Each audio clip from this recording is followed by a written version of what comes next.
it's hot, but we finally made it. Took a little while. We're tired, but we're glad that we can enjoy the sun and the palm trees, and now we just need to get a car and move all of this stuff. So, Puerto Rico is made up of 4 main islands that are located in the Caribbean. The islands are considered a US territory. They use dollars, you don't need a passport if you're traveling from America, but since everything's in Spanish, you feel like you're in a completely different country. The first thing you need to know is that you need a car to go anywhere in Puerto Rico. Driving there is chaos, so here are a few tips to be prepared. No one uses blinkers, and you could be cut off at any time. Driving on the highway, people either go 20 over or 20 under the speed limit. Distances there are written in kilometers, but speed limits are in miles per hour, so it can get pretty confusing. And then, it turns out that the left lane is the slow lane on the highway. Some of the roads are in bad condition, and there are deep potholes everywhere. I think that's all we have for driving tips, so now let's look at what Puerto Rico has to offer. Obviously, the first thing you think of when visiting an island are the beaches. Puerto Rico definitely doesn't have a shortage of beaches, with approximately 700 miles of coastline. Unfortunately, due to strong riptides, not all of these beaches are suitable for swimming. So here are some places that we found you can swim at.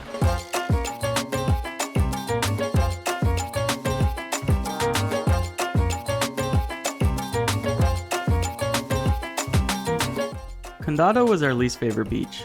It's very crowded, there's merchants everywhere, and parking is expensive. You can swim there, but you need to be careful because there are strong undercurrents in certain spots. On the other hand, it's located right in the center of San Juan, so it's close and very easy to get to. There are also umbrellas and beach chairs for rent, which is very convenient.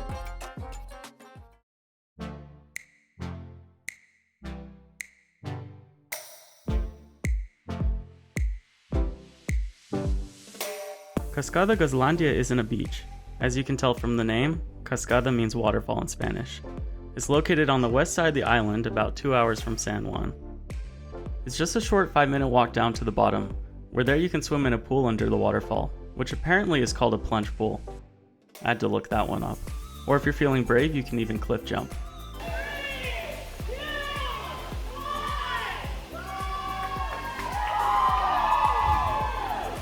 In any case, this can be a nice midway stop if you're driving across the island, as there's also a cafe located right next to it.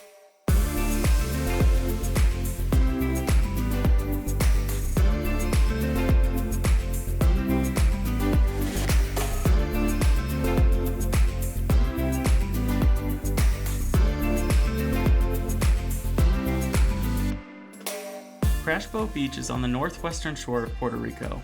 It got its name Crash Boat as it used to be a military port for the former Ramey Air Force Base, where they used to launch crash boats to rescue downed air crews off the coast. Now, it's a beautiful public beach where you can sit, relax, eat, listen to music, or watch the beautiful sunset over the ocean.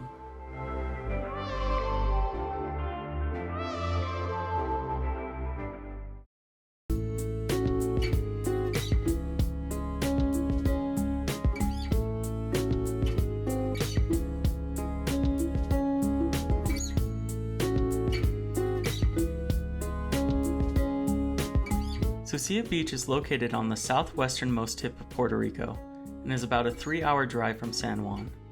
Besides the long drive, getting to the beach was interesting.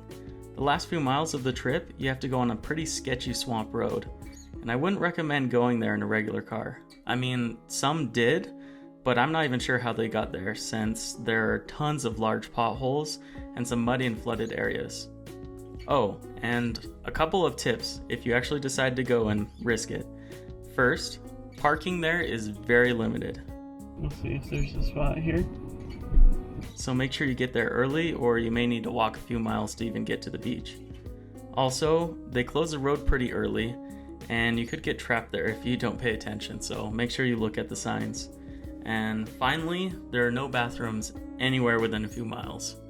But despite all that, this beach is awesome. The water is warm and calm with plenty of soft white sand. And since there's such limited parking, the beach never gets too crowded. But we're going to the lighthouse first because it's not windy, and hopefully we can put the drone up and fly a little bit.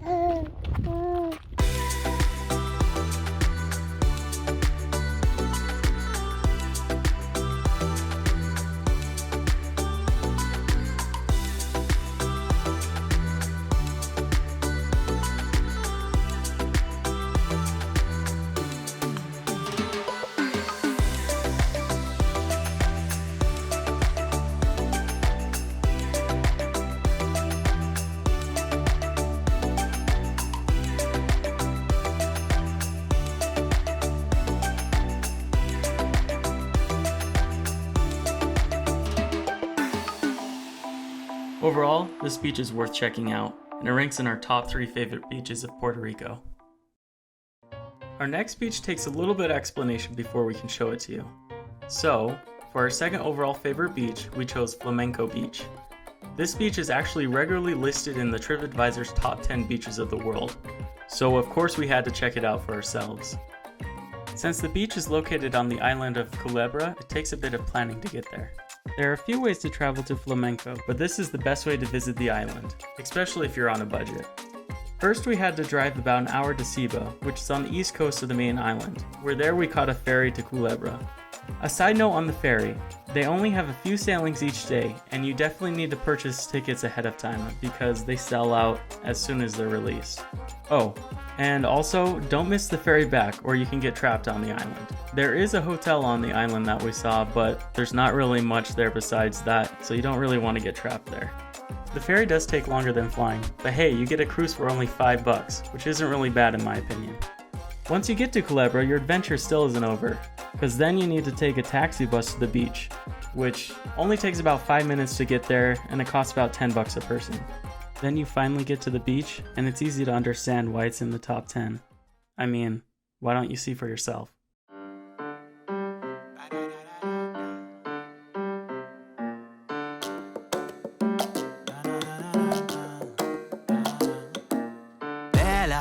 I'ma show what I got in that stove, and I know that you got that fuego.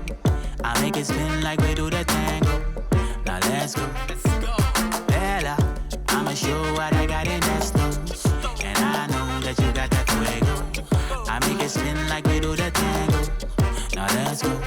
Now let's go. We'll rise, tell an unbeliever, yeah, boom, bye bye. Bella, Bella, Bella, she's fine like wine. I can really take you to the moon by night. Let's go.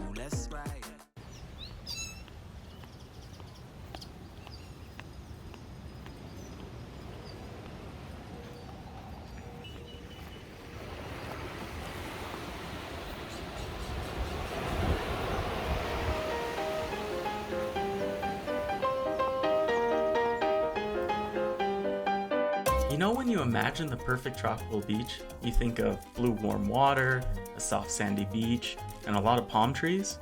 Well, that's Loquillo Beach. This is one of the many reasons Loquillo was our favorite beach.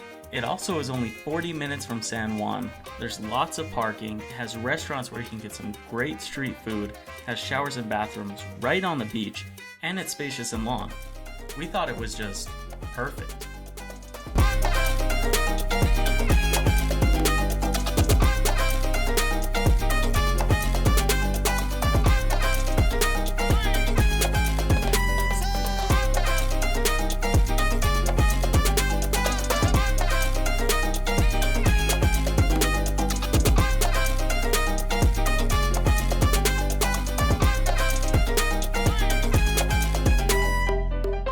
One of the best things about Loquillo is all the restaurants and drinks that are located right on the beach.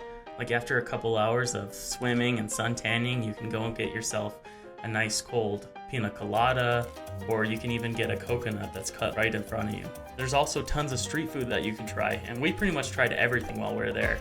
And we're actually pretty surprised about Puerto Rican food. We expected it to be spicy like most Hispanic cuisine is, but it wasn't like that at all.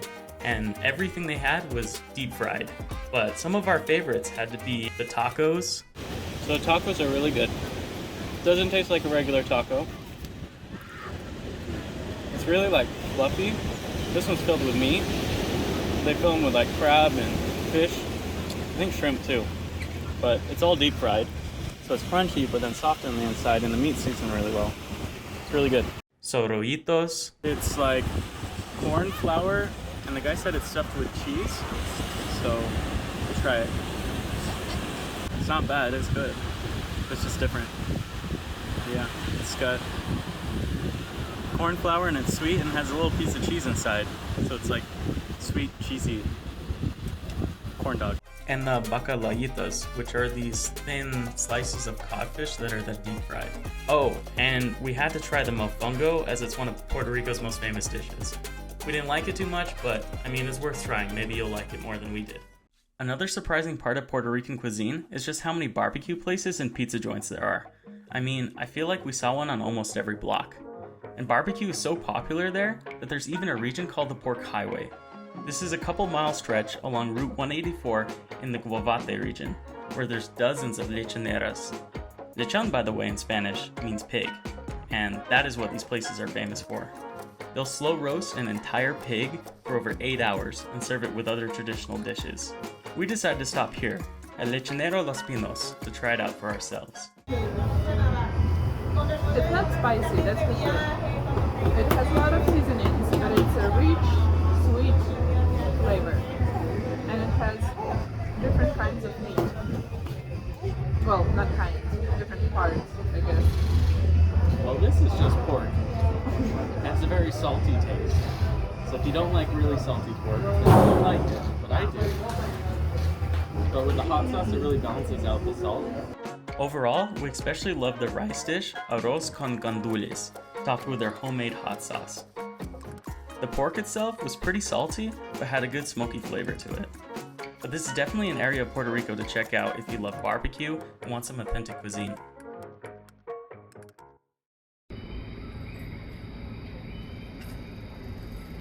So we just got finished eating at this place right here, Manny's Pizzeria. It's probably about 30 minutes outside of San Juan in Trujillo Alto. That's where we're staying right now. When we went in here, we were greeted by the owner. He even offered us a free drink, and the hostess, everyone was super kind. The owner and his wife came, very, very nice people, and they were just talking to us, asking where we're from, but it was a really nice experience to support a local business and also just have that cool family service.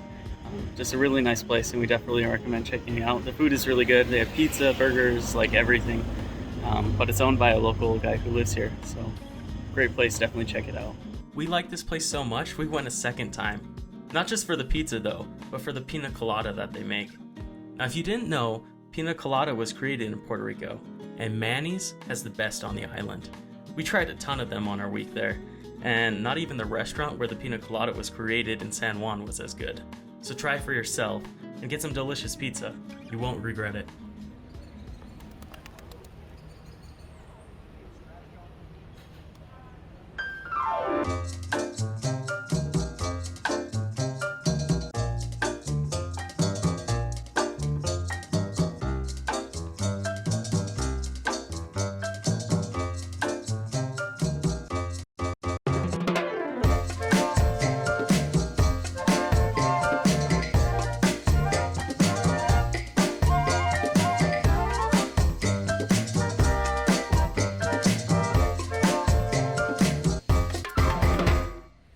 For those of you who enjoy history and architecture, then Old San Juan is the place for you.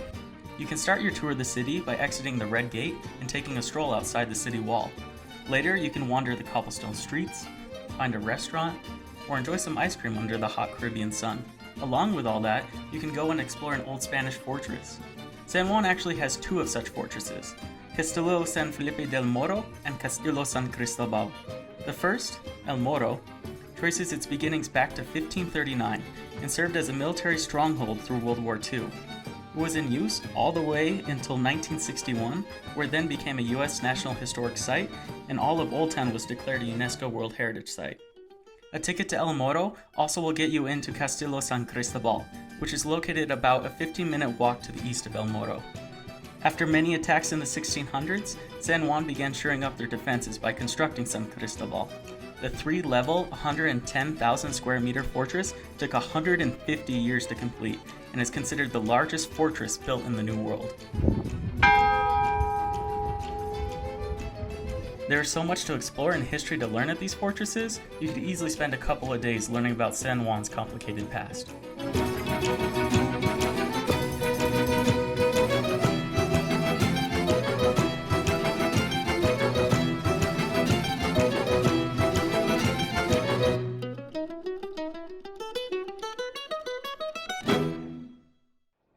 We are what?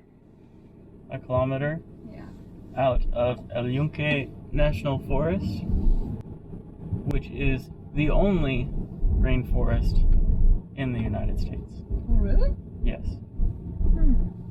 Well, kind of in the United States, in its territories.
Puerto Rico had way more to offer than we could have ever have imagined. Tropical beaches, great food, intriguing architecture, and majestic nature. We will definitely be returning here again someday, and we hope you can visit as well. But most importantly, just get out of your house and go somewhere. Make some memories.